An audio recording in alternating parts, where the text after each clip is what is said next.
Hello and welcome to some more Star Citizen. MyRadar's CEO, Andy Green, interviewed Chris Roberts, and there was lots of juicy gameplay-based questions. This is a summary of that interview.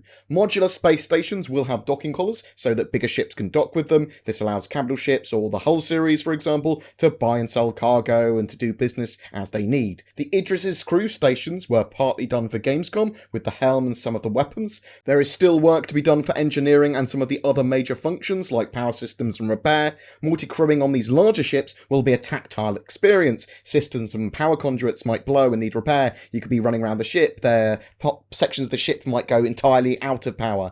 Systems and consoles will need to be managed to survive combat. There will be situations where you might need to quickly cool a component by lowering it into coolant, and the intention is to have these sci-fi inspired scenes by like Star Trek, where you're managing lots of systems, and sometimes they can be hectic. This is true of all of the multi-crew ships, to be honest. They are using the Constellation as an example, where the time to kill will be affected by players repairing and managing systems, as much as it is about avoiding and dealing damage in combat as well. The large holosphere on the Idris is your situational radar, the command and control interface. You can use it like a star map and zoom all the way down even to see a holographic map of the nearby area. These can be then used to mark out targets and plan attacks. A lot of the larger ships are going to have these hologlobes at this scale, but really they're just scaled up from the Hornet and the smaller dogfighters ones anyway that we already have in game. They just have more functionality because they're larger. You can use them to go attack this target to an Idris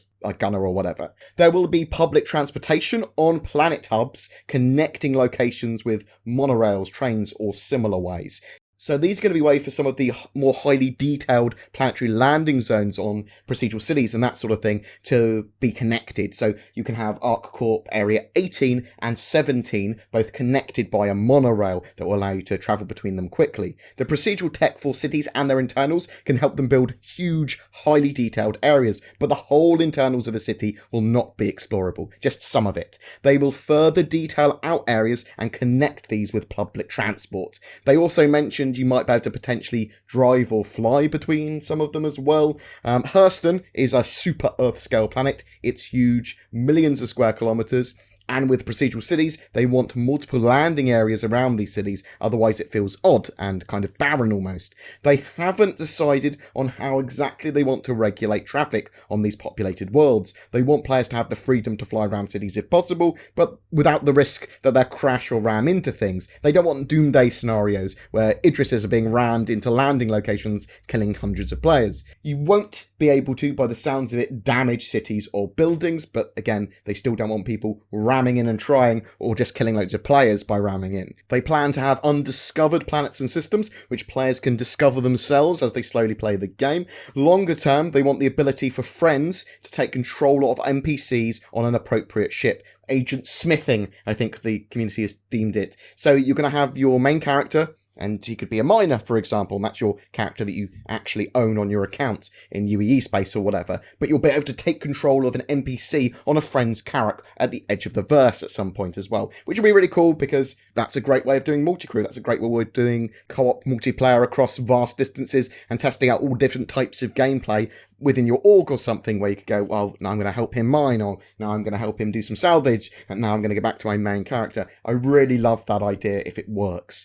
Drones will be used by some ships for repair, salvage and mining currently, although they have also recently mentioned about the protection of land and bases too with drones. There will be a good amount of drone gameplay. The render-to-texture and newscasting will be leveraged as gameplay in the game as well, so players are going to be able to capture footage of events and then broadcast them or sell them to other players.